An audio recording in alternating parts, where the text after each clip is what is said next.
You're listening to Simple Health Radio, the podcast about recognizing medical emergencies and promoting wellness. Your host is Dr. Emron, an experienced ER physician who has treated thousands of people just like you. Information on the show is not a substitute for professional medical advice. Always talk to your doctor or go to the nearest emergency room with any questions you may have. Thank you so much for joining me on today's episode of Simple Health Radio. Today's question comes to us from Robert Reyes, who is the Business Development Manager at Couplin Worldwide. Couplin is one of the world's largest staffing agencies. You can visit their website and connect with Robert by visiting www.kupplin.com. Robert had a question about a new diet that he's heard of. Let's take a listen. Hi, Dr. Emron. This is Robert, and I'm with Couplin Worldwide, a nationwide staffing firm that can help you with all your staffing needs. You can find us at www.couplin.com with a question for Simple Health Radio. Do you recommend intermittent fasting, and what are the benefits that we can see? Thank you. First, let me thank Robert for taking the time to record a great question and sending it in to us to review. Intermittent fasting is one of the new diet regimens that's become very popular globally. However, it's actually important to note that intermittent fasting, also known as IF, has actually been around for thousands of years. What we'll do is actually define what intermittent fasting is and what it isn't. So with this type of fasting, there's no specific foods that you have to eat. Rather, it's based on the time of day that you're eating them. So it's not really a regular diet where you're trying to cut out certain things like sugar or fat or protein. Instead, what you're trying to do is train your body to eat only at certain times of the day or on certain days of the week. Now, the theory is that thousands of years ago, when humans lived in the wild areas, there was no regular source of food. So these people lived out in areas where it was very remote and it was difficult to survive. They were able to harvest and maybe catch some animals and hunt and so forth, but not every single day.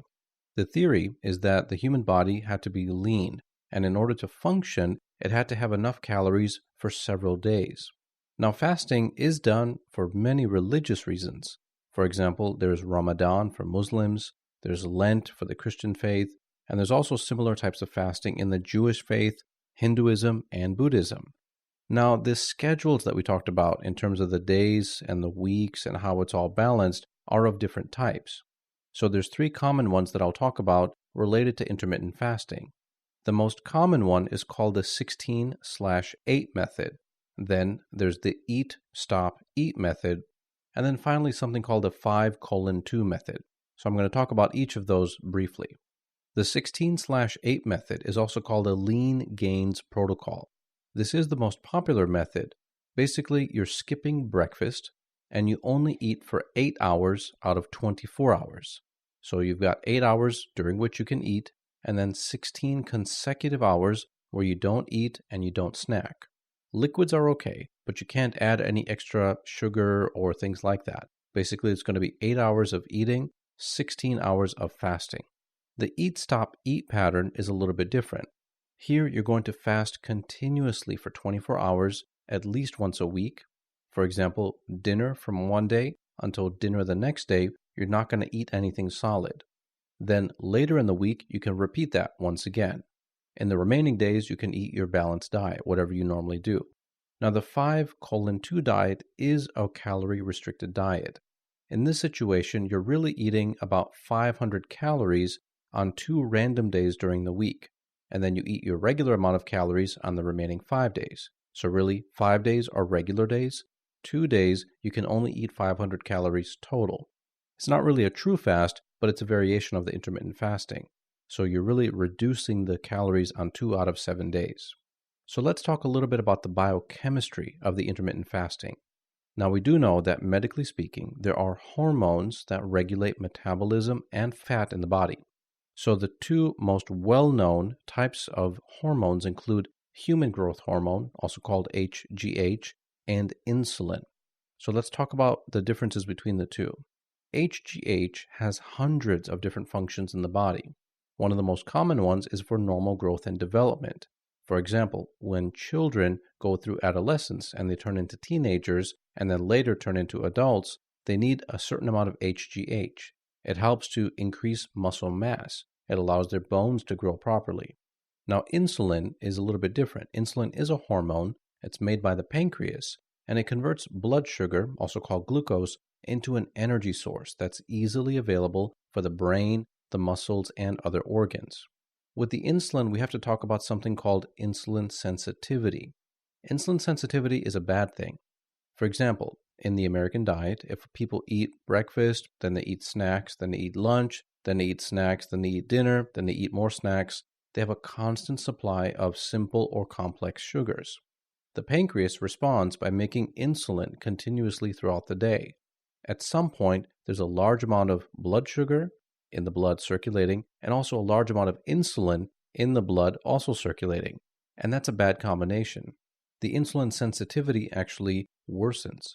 So you have a lot of insulin, it's not able to keep up with the blood sugar that's there, and the side effects of the insulin hormone include some major problems. One issue is that it stores fat. So all of that sugar that's just circulating, it's not being used for energy by the muscles or the brain, it's being converted into simple fat. And that's the issue, where people accumulate weight, even though they think they're eating healthy, they're actually eating too much of certain foods, and the insulin level is so high, it's not able to keep up. So that's called insulin sensitivity. Now, during fasting, the opposite happens. Because the body is basically starved for a period of time, there's no input of the simple sugars. So what happens to the insulin levels?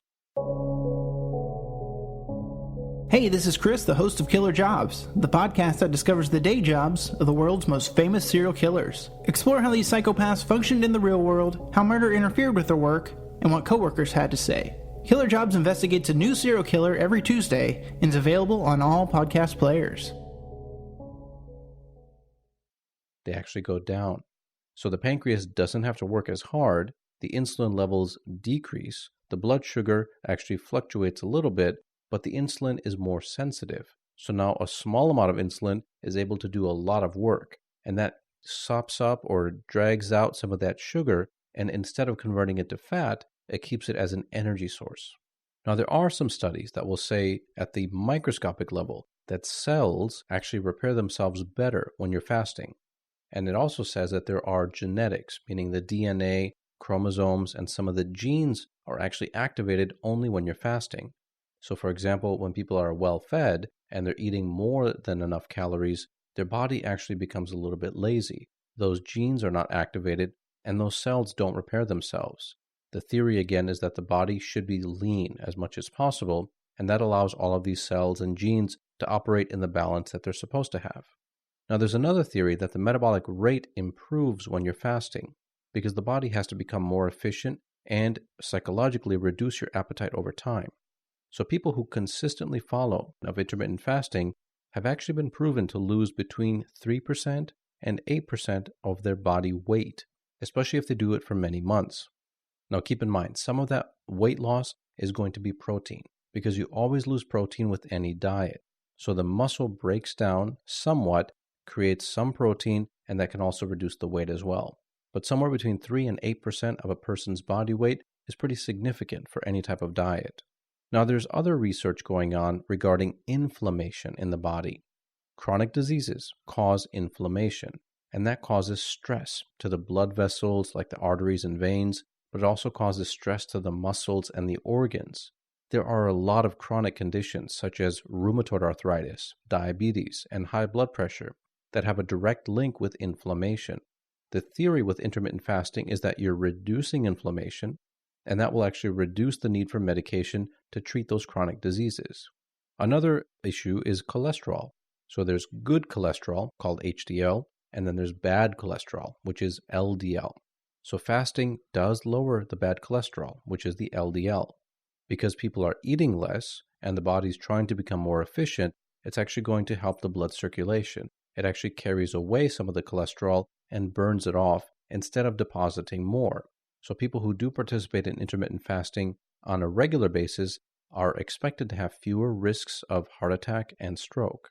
There's also new research that says intermittent fasting may reduce the risk of certain types of cancers.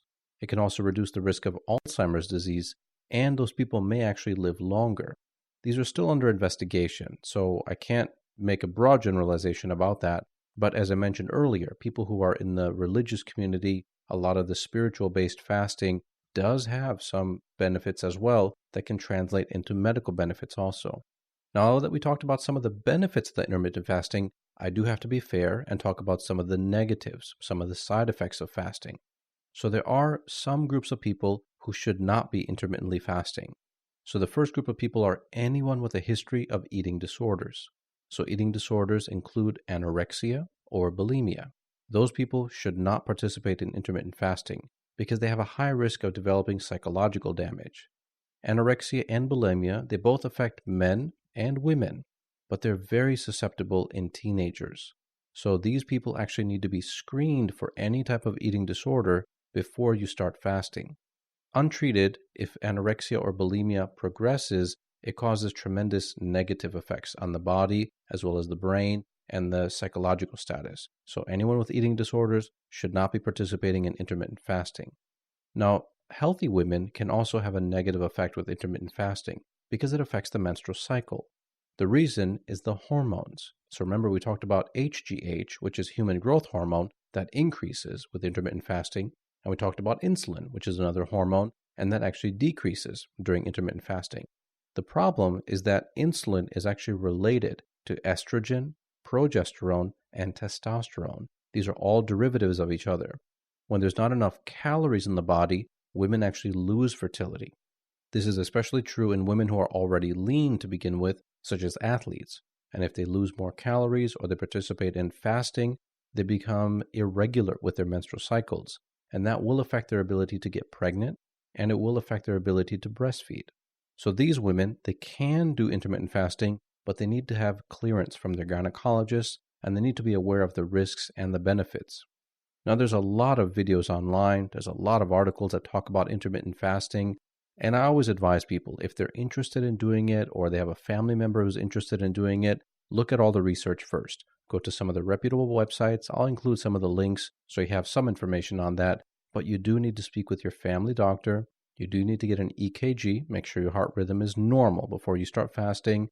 Also consider getting your thyroid level checked. Consider getting your blood sugar checked for diabetes and just some basic labs. It's a good idea to know where your cholesterol is. Make sure you're not anemic. Make sure your liver and kidneys are okay. Anyone who has a history of gout, any type of liver issues, kidney issues, or heart issues, they really need to reconsider before starting any type of fasting. And this is especially true if you take any kind of prescription medications. There are some medications you have to take with food. And so if you take it on an empty stomach, it will affect the absorption, and that can also affect the metabolic rate. So you have to be careful. Even though you're doing the fasting for the right reasons to lose weight, you have to remember the body needs a certain amount of metabolism in order to properly break down medications. And this includes even over-the-counter medications.